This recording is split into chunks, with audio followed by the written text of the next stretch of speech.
Bisa dikatakan perkembangan di Papua selama pemerintahan Jokowi lebih terasa ya. Ya. Karena satu-satunya presiden yang mampu memberikan perhatian khusus kepada Papua mungkin selama ini hanya Jokowi, salah satunya. Kementerian PUPR genjot infrastruktur Papua dan Papua Barat, gelontorkan anggaran 9,79 triliun rupiah. Pemerintah terus menggenjot pembangunan di Indonesia Timur, terutama Papua dan Papua Barat. Pada tahun anggaran 2021 ini, Kementerian Pekerjaan Umum dan Perumahan Rakyat atau PUPR mengalokasikan anggaran untuk pembangunan infrastruktur Papua dan Papua Barat hingga 9,79 triliun rupiah. Dilansir dari Detik, anggaran sebesar itu dibagi untuk Provinsi Papua sebesar 6,12 triliun rupiah yang akan digunakan untuk bidang SDA sebesar 670 miliar rupiah, jalan dan jembatan 4,46 triliun rupiah, permukiman 650 miliar rupiah, dan perumahan 330 miliar rupiah.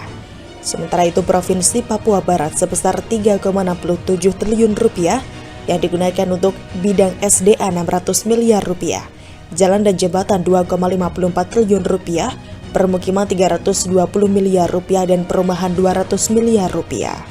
Hal ini sesuai dengan amanat Inpres nomor 9 tahun 2020. Tujuannya adalah untuk mengurangi angka kemiskinan yang tinggi, mengurangi indeks kemahalan dan pemerataan pembangunan infrastruktur. Lebih lanjut, Basuki menjelaskan 4 program yang akan dijalankannya demi mewujudkan infrastruktur yang andal sekaligus menjawab tantangan yang dihadapi di Provinsi Papua dan Papua Barat. Pertama, pemerataan pembangunan untuk peningkatan kesejahteraan masyarakat. Kedua, dukungan afirmatif pada peningkatan sumber daya manusia atau SDM masyarakat Papua. Ketiga, pelaksanaan program padat karya tunai atau PKT. Keempat, pemenuhan kebutuhan dan pelayanan dasar dengan dukungan infrastruktur PUPR. Peningkatan kesejahteraan masyarakat Papua dilakukan dengan membuka keterisolasian wilayah dan meningkatkan akses serta konektivitas dari darat maupun multimoda.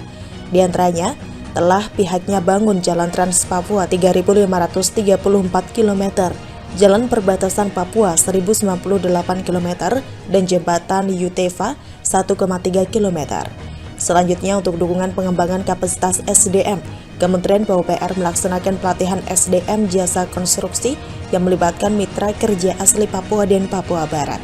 Selain itu, Kementerian PUPR juga memberdayakan pelaku usaha lokal dengan tender terbatas untuk paket pekerjaan konstruksi harga perkiraan sendiri atau HPS antara 1 sampai 2,5 miliar rupiah. Sementara itu, untuk pengembangan SDM internal Kementerian PUPR di balai-balai teknis yang berada di Papua dan Papua Barat sudah diisi oleh putra daerah asli sebagai kepala balai, kepala setkar maupun PPK. Program ketiga yakni pelaksanaan PKT untuk mendistribusikan pendapatan bagi masyarakat Papua dalam rangka pemulihan ekonomi nasional akibat pandemi COVID-19. Pada tahun anggaran 2021 terdapat peningkatan anggaran PKT dari tahun sebelumnya, yakni dari 671 miliar rupiah menjadi 731 miliar rupiah. Anggaran ini digunakan untuk 19 kegiatan yang akan menyerap 27.967 tenaga kerja. Program keempat yakni pemenuhan kebutuhan dan pelayanan dasar dengan dukungan infrastruktur bidang PUPR, diantaranya pembangunan pos lintas batas negara atau PLBN terpadu di Sko, Jayapura, dan Sota Merauke.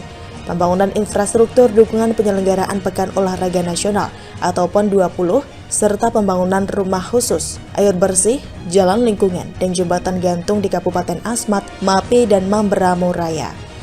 Kementerian PUPR berharap dengan komitmen yang berkesinambungan tersebut, pihaknya dapat turut memberikan solusi dan kontribusi nyata dalam menjawab tantangan dan memajukan masyarakat Papua. Pihaknya mengatakan bahwa akan betul-betul memperhatikan tata kelola dalam pelaksanaannya agar tepat mutu, tepat sasaran, dan tepat administrasi.